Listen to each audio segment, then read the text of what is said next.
আসসালামু আলাইকুম। সবাই কেমন আছেন? আলহামদুলিল্লাহ আমরা ভালো আছি। আপনারাও নিশ্চয়ই ভালো আছেন। তো আজকে আবার একটা রান্না শুরু করে দিছি আমার। এখানে পরাশের বিচি আছে। আজকে পরাশের বিচি মাছ দিয়ে রান্না করব। তো এইখানে আমার মশলা রেডি করে দিছি। দেখেন হলুদ, মরিচ, পাঁচফোড়ন, লবণ, এখানে পেঁয়াজ, রসুন, আদা বাটাও আছে। আদা বাটা তো লাগবে না, এগুলো আমার নর্মালি থাকে। এখানে সরিষার তেল দিয়ে দিছি। এখানে আমার ধনেপাতা কেটে রাখছি। তো আপনারা দেখতে থাকেন। তো এখানে দেখতে পাচ্ছেন পেঁয়াজ দিয়ে দিছি, রসুন বাটা দুইটাই একসাথে দিয়ে দিছি আর সরিষার তেলের মধ্যে ভেজে নিলাম।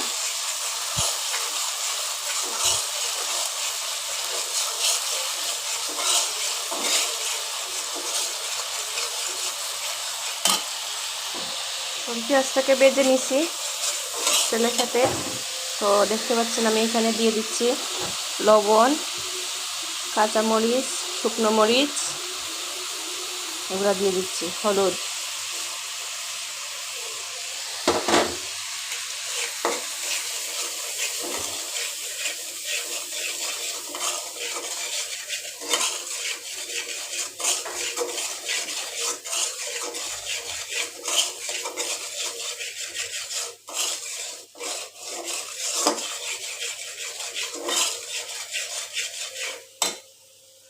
তো দেখতে পাচ্ছেন আমার মশলাটাকেও ভাজা হয়ে গেছে।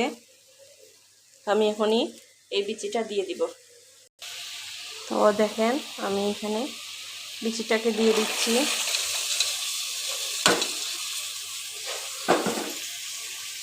বিচিটাকে ভালো করে মশলার সাথে ভেজে নিচ্ছি।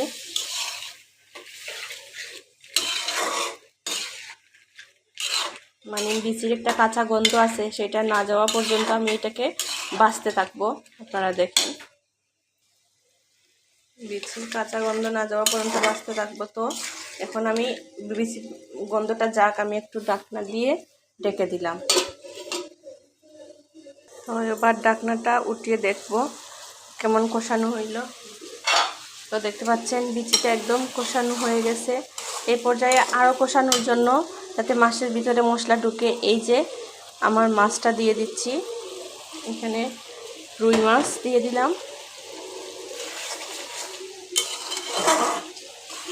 যাতে মাছটাও বিচির সাথে একদম কষে যায়, মশলা টশলা দিয়ে ঢুকে। আর আমি কাঁচা মাছটাই খাই, ভাজা মাছটা খাই না। যে যেরকম খান ওইভাবেই দিবেন। তো এখন আবার আমি ঢাকনা দিয়ে ঢেকে দিব। তো দেখতে পাচ্ছেন এখানে মাছে আর বিচিটা একদম মাখো মাখো হয়ে গেছে। মানে বেজে নিছি, হালকা একটু জল দিছি যাতে আমি মশলাটা যাতে নিচে দিয়ে পুড়ে না যায়। আমি আবার ঢাকা দিয়ে দিচ্ছি। তো এখন দেখি ঢাকনা উঠিয়ে কেমন হয়েছে। তো আমি এই পর্যায়ে আমি বিচিটা একদম সিদ্ধ হয়ে গেছে, মাছটাও কষে গেছে, একটু জল দিয়ে দিলাম 1 মগের মতো।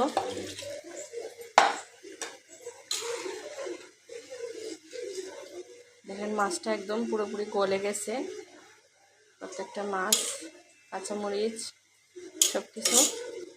তো আমি একটু উতরানি আসলে আমি এখানে ধনেপাতা দিব। এই তো দেখতে পাচ্ছেন তরকারিটা খুব করে মানে উতরাচ্ছে। তো আমি এই পর্যায়ে আমি ধনেপাতাগুলো দিয়ে দিচ্ছি। এই যে দেখেন ধনেপাতা দিয়ে দিচ্ছি।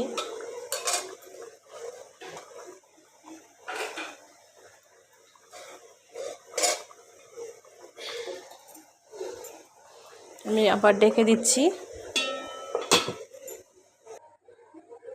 তো দেখতে পারতেছেন এখন আমার তরকারির মানে বিচিগুলা একদম, তরকারিটা আমার রেডি হয়ে গেছে, ফাইনাল লুকস। তো সবাই প্লিজ আমার ইউটিউব চ্যানেলটিকে সাবস্ক্রাইব করবেন, লাইক কমেন্ট করবেন। ফেসবুকে তাহমিদা লিপি পেজ লিঙ্কটা ফলো দিবেন, সবার কাছে শেয়ার করে দিবেন। ভালো থাকবেন, সুস্থ থাকবেন। আসসালামু আলাইকুম।